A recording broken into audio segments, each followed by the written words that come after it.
क्या राजस्थान के इस चुनाव में सबसे बड़ा मुद्दा करप्शन है? जिस तरीके से प्रधानमंत्री ने एक के बाद एक राजस्थान की सरकार को, गहलोत सरकार को घेरा करप्शन के मुद्दे पर, उसके बाद ये सवाल लगातार खड़ा हुआ और कांग्रेस की तरफ से भी करप्शन के मोर्चे पर कई सवाल भारतीय जनता पार्टी से पूछे जा रहे हैं। इस मुद्दे पर बात करने के लिए एक खास पैनल हमारे साथ जुड़ चुका है। हमारे साथ कांग्रेस पार्टी के प्रवक्ता सुरेंद्र राजपूत जी हैं, हमारे साथ भारतीय जनता पार्टी के प्रवक्ता राजीव जेटली साहब जुड़ चुके हैं, वरिष्ठ पत्रकार राहुल देव सर भी हमारे साथ जुड़ चुके हैं। तीनों का बहुत बहुत स्वागत। राजीव जेटली जी, क्या आप इस बात से सहमत हैं कि राजस्थान में सबसे बड़ा चुनावी मुद्दा करप्शन है? राजस्थान में क्यों, पूरे देश के अंदर क्यों नहीं दीक्षित साहब, आप ये देखिए, चाहे वो नेशनल हेराल्ड की बात हो, चाहे राजस्थान की बात हो, चाहे छत्तीसगढ़ की बात हो, आपने देखा कि उपले गोबर, गाय का गोबर खरीदने में भी 1300 करोड़ रुपए का घोटाला कर डाला। अगर आपके सामने कहीं पर ऐसा कोई प्रोविजन होता, कोई पशु खड़ा होता, आप कल्पना भी नहीं कर सकते थे मैं इसमें से भी घोटाला कर सकता हूँ। तो ये जहां जहां पर भी कांग्रेस की सरकारें रही हैं, वहां पर घोटाला उनके साथ उनकी छाया के रूप में रहा है जी। तो यहाँ पर अगर हम मुद्दा जब बनाएंगे घोटाले का, तो क्यों नहीं बनाएंगे बताइए?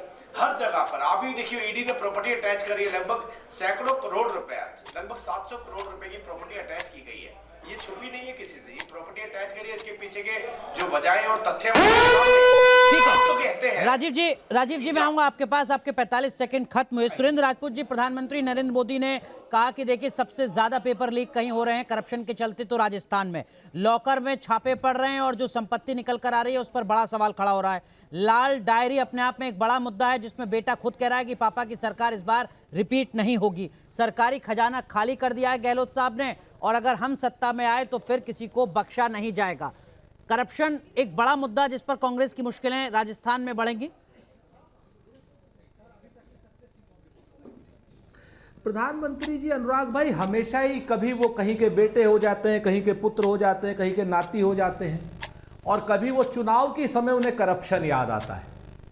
चुनाव के समय जहां पे जाते हैं वहीं के क्या नाम उनको याद आ जाता है। उन्हें मध्य प्रदेश में करप्शन नहीं याद आता, उन्हें अपने करप्शन नहीं याद आते हैं कि 20,000 करोड़ अडानी के यहां पर कैसे चले गए।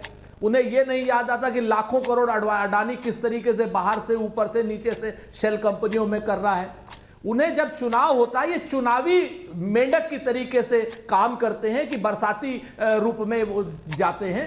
और सच बात ये, कहीं पर भी इनका कोई भी कंक्लूसिव रिमार्क नहीं रहता, आखिरी में आता है कि जुमलेबाजी हो गई।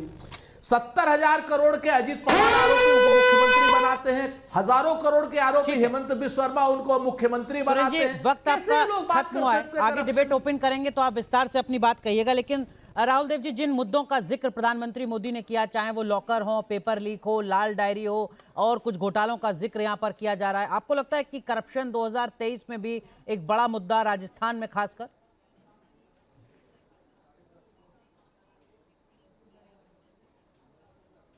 देखिए अनुराग, अब तक इन 5 राज्यों में विधानसभा चुनाव के संदर्भ में जितने सर्वेक्षण हुए हैं, लोगों के विचारों को जानने की कोशिश की गई है, उन सब में ये भी पूछा गया था कि सबसे बड़े मुद्दे कौन से हैं।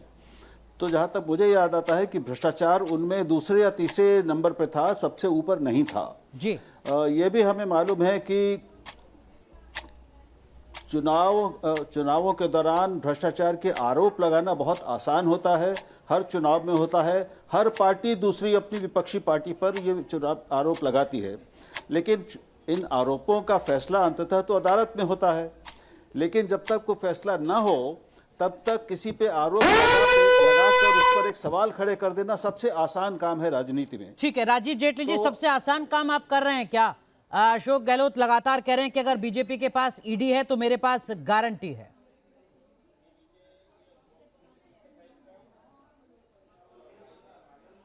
देखिए, आप ये देखिए कि अगर अशोक गहलोत जी के ऊपर अभी कभी इल्जाम लगा तो इनके अपने नेताओं द्वारा ही लगाया गया।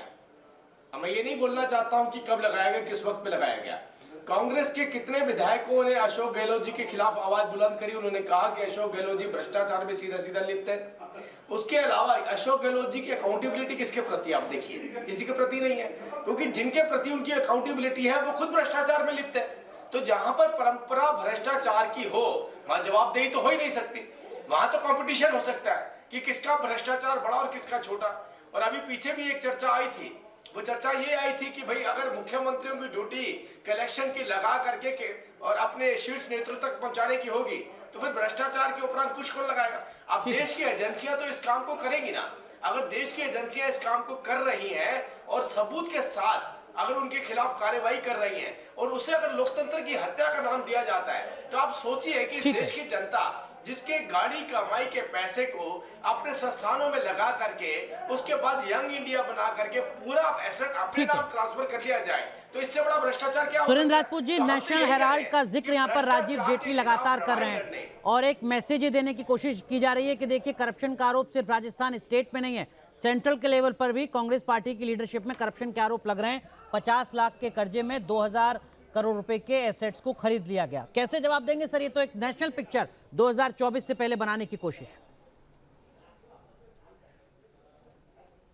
अनुराग भाई, ये लोग फिजूल की बातें करते हैं। हमारा ही सिस्टम है, सब कुछ हमारा ही कंपनी है, हमारे ही लोगों का देश में स्वतंत्रता का एक पेपर है, उसको बदनाम करने की नाहक कोशिश कर रहे हैं सिर्फ चुनाव के बीच में। क्योंकि हताश हो गए हैं प्रधानमंत्री जी, निराश हो गए, उन्हें पता चल गया कि 5-0 से हार रहे हैं, इसलिए फिर से ये उसी मुद्दे को उठा। जिस जगह से एक चवन्नी की हेरा नहीं हुई है, हेरा फेरी नहीं हुई है, उस जगह पे आरोप लगा करके क्या साबित करना चाहते हैं? सिर्फ मुद्दों को भटकाने की। हाँ, डायरी जरूर है लेकिन लाल नहीं नीली है। इसमें प्रधानमंत्री जी के, इसमें प्रधानमंत्री जी के साथियों के, इसमें वसुंधरा राजे के, और इसमें नारायण राणे के, इसमें हेमंत बिश्व शर्मा के, इसमें अजीत पवार के, और इसमें जितने प्रधानमंत्री जी के साथी हैं सबके काले कारनामे हैं और पन्ने वाइज हैं, समय आने पर सब खुलेंगे। तो मैं आपको एक चीज बड़ी स्पष्ट बताना चाहता हूं कि राजस्थान में एक ईडी का अधिकारी पकड़ा गया 15 लाख रुपए की घूस लेते हुए। मेरे सूत्रों ने बताया है कि उस अधिकारी ने पुलिस में बयान ऐसा तो कहीं नहीं दिया कि वो 15 लाख रुपए भाजपा के कार्यालय में जमा करने के लिए ले जा रहा था। ठीक, तो अब इस तरीके की जितनी बातें हो रही हैं ये चुनावी में क्यों हो रही हैं? चुनाव से पहले 9 साल आपकी सरकार है, आपने हमारे ऊपर कोयले का स्कैम लगाया, फंसा कौन? दिलीप रे, जो भारतीय जनता पार्टी का मिनिस्टर था, 3 साल की सजा हुई। ठीक है, 2G 3G हमने आपसे, कोयला जी आपने हमसे क्या क्या कहा, सब में हम बिल्कुल पाक साफ निकल करके आए। लेकिन भारतीय जनता पार्टी नीचे से लेके ऊपर तक करप्शन के उसमें घिरी हुई है और प्रधानमंत्री, लेकिन राहुल देव सर, एक परसेप्शन तो बनती है ना सर, चुनाव के दरमियान अगर इस तरीके का माहौल बनता है तो एक परसेप्शन तो बनती है। वीपी सिंह का दौर सर आपने देखा होगा, वो भी बताते थे कि एक पर्ची है उनके पास, एक डायरी है, उसका असर क्या हुआ चुनावी नतीजों में, अन्ना का जो पूरा मूवमेंट था उसका असर किस तरीके से हुआ, और अब अगर लाल डायरी या फिर ईडी का एक्शन, एक परसेप्शन तो जरूर बनता है राहुल देव सर।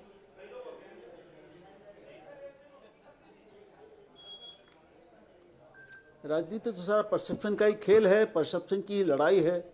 तो अब जिसके हाथ में सत्ता होती है उसके हाथ में एजेंसियां होती हैं, ये भी हम जानते हैं।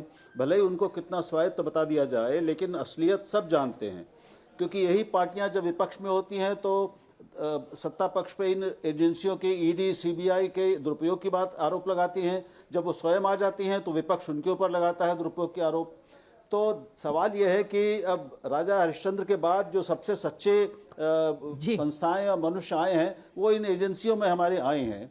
और जो हम लोग राम राज्य में रहते हैं जहां कोई राजनीतिक नेतृत्व का कोई संबंध और कोई प्रभाव इन एजेंसियों पर नहीं होता। अगर हम ये मान लें तो फिर हमें इन सारी बातों को सच मान लेना चाहिए। लेकिन हम जानते हैं कि ये आरोप लगाना, जैसे मैंने पहले कहा, बहुत आसान है। आरोपों का फैसला होने में सालों, कई बार कई दशक लग जाते हैं। नेशनल हेराल्ड वाला केस 2012 से चल रहा है जी, 13 साल हो गए, 11 साल, अब तक उसका फैसला क्यों नहीं हुआ? उसमें पूरी सच्चाई सामने क्यों नहीं आई? 9 साल से जो सरकार है, क्या उसके अधिकार में नहीं था कि वो अदालतों से आरोप अनुग्रह करती कि वो इसको जल्दी फैसला करें? ठीक है, राजीव जेटली, एक भ्रम बनाने की कोशिश बीजेपी की तरफ से चुनावी मौका परस्ती के चलते की जा रही है। अब मुझे बहुत अच्छे से याद है 2013 का राजस्थान का विधानसभा चुनाव, जब आप लड़ रहे थे तो आप कह रहे थे कि जीजाजी इस बार जेल जाएंगे अगर हम सत्ता में आ गए तो। 2023 में तो जीजाजी का जिक्र नहीं हो रहा राजस्थान में। बार बार एक ही बात की जा रही है कि चुनावी माहौल है, चुनावों के दिन चल रहे हैं, इस टाइम भ्रष्टाचार के ऊपर चर्चा नहीं होनी चाहिए। हैरानी की बात तो यही है कि अगर हम चुनावों के वक्त भ्रष्टाचार की चर्चा ना करें, अगर एक प्रोविजन दे दिया जाए सभी राजनीतिक पार्टियों को और एजेंसियां कहें चुनाव चल रही है अभी कोई कार्रवाई नहीं होगी, तो सोचिए कि यहाँ पर तो चुनाव देश के अंदर बंद ही नहीं होंगे कभी। हर बार चुनाव की मांग की जाएगी क्योंकि उससे भ्रष्टाचार छुपाया जा सकता है। अगर कोई कार्रवाई करी जा रही है और वो एजेंसी कार्रवाई कर रही है और लंबे वक्त से वो कार्रवाई चल रही है, आप कोई भी केस उठा करके देखिए, भारतीय जनता पार्टी द्वारा नहीं उठाया गया, हमेशा कांग्रेस द्वारा दबाया गया और उसके बाद कोई ना कोई ऐसा। ठीक है, लेकिन राजीव भाई, जो सुरेंद्र जी ने सवाल खड़ा किया वो खड़ा किया इन्होंने हेमंत बिश्व शर्मा, शुभेंदु अधिकारी, नारायण राणे की उस वॉशिंग मशीन से जुड़ा जिसमें ये पाक साफ साबित हो जाते हैं। कोई नहीं। इनफैक्ट आप ये देखिए, पीछे जम्मू कश्मीर के अंदर अभी ये बताया गया कि भारतीय जनता पार्टी से जुड़े व्यक्ति के खिलाफ भी कड़ी कार्रवाई की गई। अगर कोई भ्रष्टाचार में लिप्त है तो वो किसी भी राजनीतिक पार्टी का क्यों ना हो, लेकिन मुद्दा यहाँ पर यह है कि आप अपने भ्रष्टाचार की सफाई ना देते हुए बार बार ये इल्जाम लगाते हैं कि लोकतंत्र की हत्या की जा रही है। ठीक है, सुरेंद्र राजपूत, राजीव जेटली जो कह रहे हैं इसका सीधा मतलब यह है कि बीजेपी और उनकी सरकार के लिए कोई भी नेता हो, कोई भी पॉलिटिकल पार्टी का व्यक्ति हो, जीरो टॉलरेंस अगेंस्ट करप्शन। वो तो दिखाई दे रहा है साहब, जीरो टॉलरेंस अगेंस्ट करप्शन दिखाई दे रहा है अडानी के खिलाफ। आज की डेट में देश का नहीं पूरी दुनिया का सबसे गरीब आदमी अगर कोई है भाजपा के हिसाब से तो गौतम अडानी है। इनको ये लोग 20,000 करोड़ 2 लाख करोड़ पता नहीं कहां से देश के सारे संसाधनों पे कब्जा दे रहे हैं। राजीव जी, आता हूं आपके पास। और अमीर आदमियों को, जो देश के 80 करोड़ जो सो कॉल्ड अमीर हैं, उनको ये 5 किलो राशन देते। आप हमको सिर्फ इतना बताइए कि हिंदुस्तान में जो सबसे बड़े सारे संसाधनों पे कब्जा किया हुआ आदमी और जिसके खिलाफ देश दुनिया में सारी एजेंसियां बोल रही हैं, वो आज की डेट में इनका नूरे नजर क्यों बना बैठा है? ये जांच क्यों नहीं करते हैं? ठीक है, सेबी से जांच करा रहे हैं, उसका रिश्तेदार सेबी का हेड है। आज जितनी भी एजेंसियां हैं सबके सब नरेंद्र मोदी जी के प्रभाव में काम कर रहे हैं। आप मुझे बताइए, झूठ पे झूठ। अच्छा कि आपने वाड्रा का जिक्र कर दिया, राजस्थान की सरकार ने उसको क्लीन उसमें हुआ, हरियाणा की खट्टर सरकार ने उसको क्लीन चिट दी। राजीव जेटली, खट्टर सरकार क्लीन चिट राजीव जेटली आज भी राहुल गांधी ने सवाल खड़ा किया। ठीक है, माफी मांगेंगे। ठीक है सुरेंद्र जी, मैं राजीव जेटली से आप ही के सवाल को आगे बढ़ाता हूं। राहुल गांधी ने आज भी सवाल खड़ा किया ये कहते हुए कि साहब देखिए, अगर कोई व्यक्ति ढाबे में खाना खा रहा है तो उसका भी पैसा अडानी के पास पहुंच रहा है। ये सवाल तो आपसे लगातार कांग्रेस पार्टी पूछेगी ना? राहुल गांधी जी सार्वजनिक मंच पे अशोक गहलोत जी को साथ पे खड़ा करके दोनों माइक अपने अपने आगे लगाए, उसके बाद ये प्रश्न अशोक गहलोत जी से उठाए। ये प्रश्न वो बघेल साहब से क्यों नहीं उठाते हैं? अरे भाई, जब आप अपने स्टेटों के अंदर इसी ग्रुप को एंट्री दे रहे हैं, वहां इन्वेस्टमेंट करा रहे हैं, राहुल गांधी अलग हो गए क्या? इसका मतलब राहुल गांधी जी, अगर ये इल्जाम सच है राहुल गांधी जी के हिसाब से, तो क्या उन्होंने अशोक गहलोत जी को मोहरा बनाया इस बात के लिए? बघेल साहब को मोहरा बनाया? हमने बार बार एक प्रश्न उठाया कि अगर आप किसी के ऊपर इल्जाम लगाते हैं तो आप इन्वेस्टमेंट के लिए उनके द्वार अपने प्रदेशों में क्यों खोलते हैं?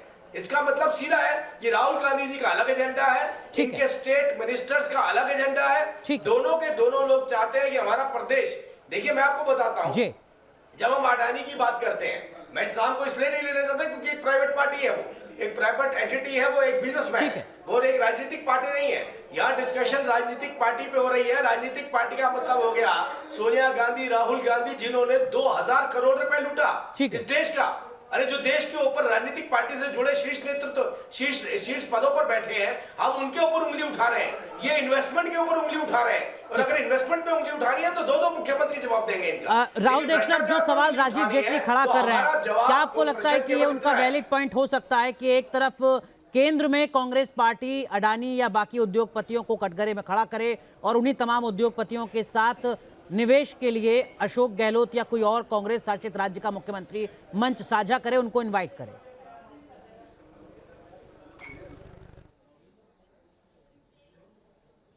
नहीं, ये इसका जवाब तो कांग्रेस को ही देना पड़ेगा, छत्तीसगढ़ सरकार को भी देना पड़ेगा और अशोक गहलोत सरकार को देना पड़ेगा। मैं इसका जवाब कोई भी नहीं और दे सकता, उनको देना चाहिए इसका जवाब जी। लेकिन जहाँ तक मैं समझता हूँ, अडानी का मामला ऐसा है कि उनके ऊपर जो आरोप हैं वो विदेशों से, जिससे हम मनी लॉन्ड्रिंग कहते हैं या जिसको राउंड ट्रिपिंग कहते हैं, यानी अपना पैसा बाहर ले जाना अवैध साधनों से और वहाँ से शेल कंपनीज या ऐसी कंपनियां टैक्स हेवन्स में कंपनियां बना के वहां से निवेश कराना है, और इस तरह से जो धांधली की जाती है, ये इस तरह के आरोप लगे हैं। तो दोनों को हमें अलग देखना चाहिए। ठीक। एक प्रोजेक्ट में, एक कारखाने में निवेश करना अलग चीज है, लेकिन अपने पूरे साम्राज्य की लेकिन उनकी कई व्यक्ति तो कंपनियां एक ही हैं, है। उसमें सर, चेहरा इस तो एक ही तरीके है। से अवैध पैसा लाना जिसके आरोप सुरेंद्र लगे राजपूत, हैं, वो एक अलग चीज है। मेरा सवाल जो मैं राहुल सर से पूछ रहा था बिल्कुल वो एक चेहरा नैतिकता है, से, और इसका कांग्रेस को जवाब नैतिकता देना से जुड़ा चाहिए। है। आप ही जवाब दें तो ज्यादा बेहतर होगा, जो सवाल राजीव जेटली कर रहे हैं।